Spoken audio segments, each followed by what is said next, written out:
is Coach Minister Vanessa, and I'm here to tell you about my book that's coming out soon called From Broken to Eden. Going from broken to Eden to me means how I have dealt with depression, how I have dealt with anxiety, how I would be at church on Sunday praising, and then when I go home, I'm in my house because I'm so depressed and I'm locked away from everybody. So I was in a really dark place at one point. I wore a mask. You know how you looked all dressed and polished on the outside, but no one knew how broken I was on the inside. So that's where my brokenness was, my depression, my anxiety, and my Eden is where I'm at now. Realizing those things that will trigger me, realizing that when I'm starting to feel that way, it's okay for me to ask for help. Therapy is okay. That's always been such a big taboo in the Black community, in our Hispanic communities, where you should never go for therapy, because if you're a Christian, it's like you don't have any faith in God. But faith without works are dead. So we have to also do the work while God is also working in us and through us. I believe God called me to write this book because we should never keep our tests to ourselves. Our tests are our testimonies, and I have to share that with everyone because there may be somebody out there that's going through something similar that I have gone through, and I just want them to know that they can get through it also. One of the biggest challenges that I have had with writing this book, I didn't realize how many things that I had suppressed. Me being molested as a child, not really being mad, at my dad because he didn't do anything to that person. But as I wrote the book, I was able to realize, and even speaking with my dad, if he would have did something to that person, my father wouldn't have been there to help raise me to the woman that I am now. So we should never hold those things in, even if you write them down, and even if you don't speak them out in the open to anybody. Even if you journal, journaling is a really good thing to do. I didn't realize, going through this whole process, I went to my journals and I was like, wow, Vanessa, you really been through a lot of stuff, girl. So writing all of that stuff down, it helped me also to remember those things that I suppressed, and after I wrote them down, I just pushed them down and forgot about them. So journaling is also a very good thing to do. So you can always go back when you read it and you'll be like, wow, I made it through that. I made it over that hump. You'd be like, okay, then you can pat yourself on the back and be like, okay, I did that. I did that. I have a very big support system. My husband, of course, my parents. I have doting parents, and they have been a really big support system. My church, it's been my sisters and brothers in the ministry.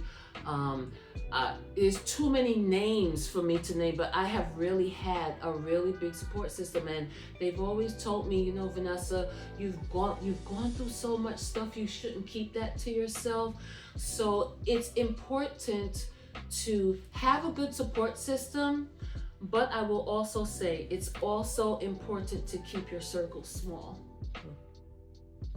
because you will have a lot of naysayers. And even though they may love you, they may not know that they may be telling you, don't do this, but that's what God intended for you to do. Also, you can't have a lot of yes people in your life. You have to have some people in your life that's going to tell you to go sit down with your nonsense and curb what you're saying, and you said something that was out of pocket. You can't have a bunch of people in your life that's condoning when you talk to people out the side of your neck, as we would say, and being disrespectful. And that's not the type of person that you may be, but it's because you're talking out of your emotions. But you need to have those people in your corner that will tell you, no, Vanessa, you were wrong. You shouldn't have said that. And constructive criticism is always good to have. So all of those things do tie in together with a good support system. You have to have people in your life that are not going to be just yes people and condone bad behaviors, but also you have to have people in your life that you know that will genuinely celebrate you and not really behind the corners of, yeah, she did that, so yeah, have a really good support system in your life. I put everything in the book. I laid it on the table. I'm trying to, I have stated in the book multiple times, I'm being transparent. So if I'm going to be transparent, I have to be cliche and open book to everybody. Forgiveness is more so for you than it is for that other person. And it's okay to give yourself some grace. I know I'm harder on myself than anybody could ever be on me.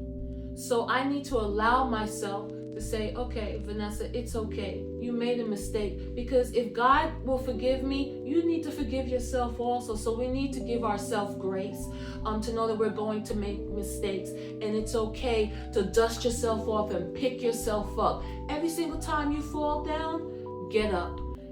You can fall down 7 times. You may do something, the same thing wrong 7 times, but as long as you recognize that you're doing it wrong and you're trying to improve yourself and say, I will try to do better the next time, then you're moving forward. I am a certified faith-based life coach.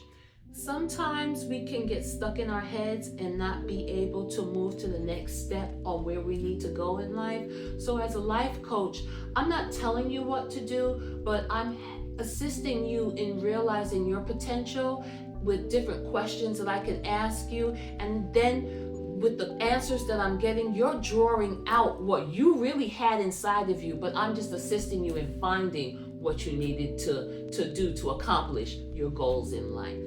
My heart is for the homeless. At my previous church, I used to, I was with the homeless ministry. So right now I even keep food packs in my car, socks. Even if it's just a peanut butter and jelly sandwich, a cookie, and a card in it that says, I love you and God loves you too. If that's the least that I can do for somebody that's out there in the street. And a lot of the times people feel that the homeless, they're out there because they're on drugs. No, that's not the reason. Some people have lost their jobs, especially with the pandemic. And they may say that we're out of the pandemic, but we're still actually in it because a lot of people are still really suffering out there. By the grace of God, my family and I have not been in the street. You can make a bad financial mistake and it can cause you to be homeless. So when I'm out there ministering to them, I want them to know that I see them and I'm not looking through them. Letting them know I'm talking to them. I'll even give them a hug because yes, they may have on dirty clothes, but they don't want to be out there. Who would want to be out there in the cold? So remember that when you see somebody out there in the street, it's not that they want to be homeless. Now, don't get me wrong. You have some out there that'll hustle you, but then also think about it. When you bless somebody, don't worry about what they're going to do with it because you're getting blessed from God because you've helped that person. So that's also helped me when I'm helping others. Not if I give them $1, not worry about what they're going to do with that dollar because they have to deal with God. If they ask me for food and I'm giving them money to purchase food, but they use that money to purchase drugs or alcohol, God will deal with them. But I got my blessing because I blessed them. As I am a minister, I am a wife, I am a bonus mother, I am a daughter, I am a sister, I am a spiritual sister, I am an aunt, I am a godmother. So that I'm a whole bunch of things wrapped up into one. I hope that you'll enjoy my book that I have written, but it will be available on Amazon as well as on Kindle. Also, if you ever need any assistance in terms of life coaching, you can reach out to me personally via Facebook. I am on Facebook, Vanessa Sessoms. Also, I have a Facebook page of Minister Vanessa. Sessoms, where you can reach me. And if you want a signed copy of the book, that's how you can inbox me, and I'll be more than happy to get you a copy. My email address is Minister Vanessa Sessoms at gmail.com. So that would be MIN Vanessa.L.Sessoms at gmail.com. I hope that you will enjoy the book. I hope that it may inspire someone else, as well as I hope that it may help somebody else to know that if I can get to my Eden, you can too.